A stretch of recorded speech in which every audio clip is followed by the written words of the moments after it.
Okay, it is Friday. Friday work today.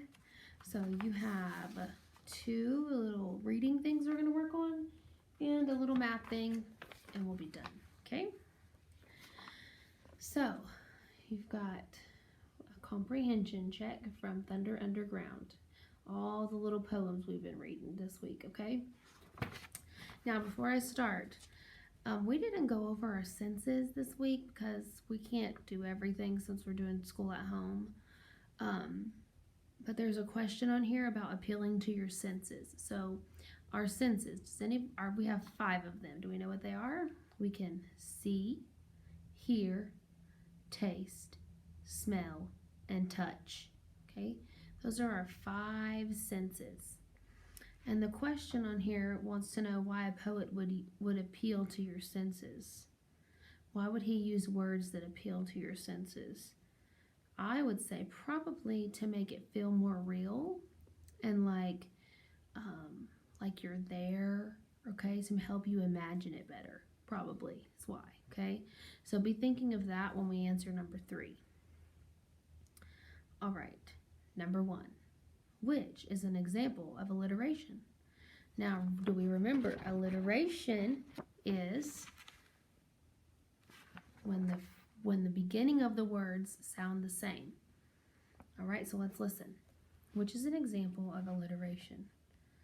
The thunder yelled out of the fields. Those all start with the same letter? Second one, slippery suds of soap. Do those all start with the same letter? So we don't need to go any farther, do we? Okay. Now, number 2. It wants you to write a word that rhymes with twig. So it has to end the same as twig. So write you a word that rhymes with twig. Any word you want. Okay. Number 3. This is the one about senses. Number 3. Why would a poet use words that appeal to your senses? Because it would help you imagine as if you are there. Did Miss Wright say that? I think so. To make you hungry. It fills up the page with words easier that way. So we know that it is the first one. It helps you imagine as if you are there. Okay, number 4. Using repetition makes a poem similar to a song because it helps create a rhythm. We didn't really talk about repetition creating a rhythm, but it does do that. So that is true. Like if you're like, yes, yes, yes. See, that's creating a rhythm, okay? So it's easier. It makes it similar to a song when you're reading a poem that has repetition in it. Okay? Number 5. Look at the short poem below. What words make you feel? How do they make you feel?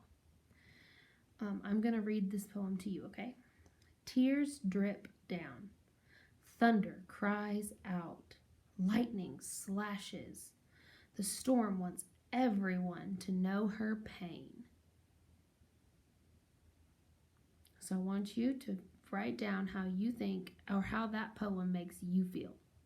Okay? When you're done, give that to your parents and find this in your packet. And we're going to do this real quick. It says, Baa Baa Black Sheep. We've talked about this one before. Baa Baa Black Sheep, have you any wool? Yes, sir, 3 bags full. 1 for my master, 1 for the dame, and 1 for the little boy who lives down the lane. Okay?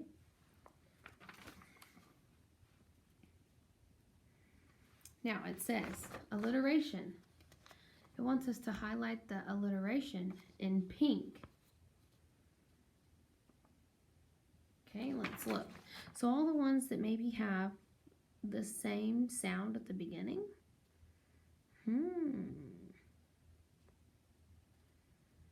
Let's see. I would say the Baa Baa Black. Baa Baa Black all starts with a ba ba ba.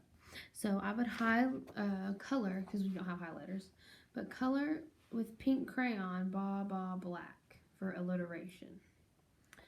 Okay, now number 2, repetition. We're going to highlight color repetition in blue. So let's look for repetition. I see Baba. I see yes sir, yes sir. I see one for the, one for the, one for the.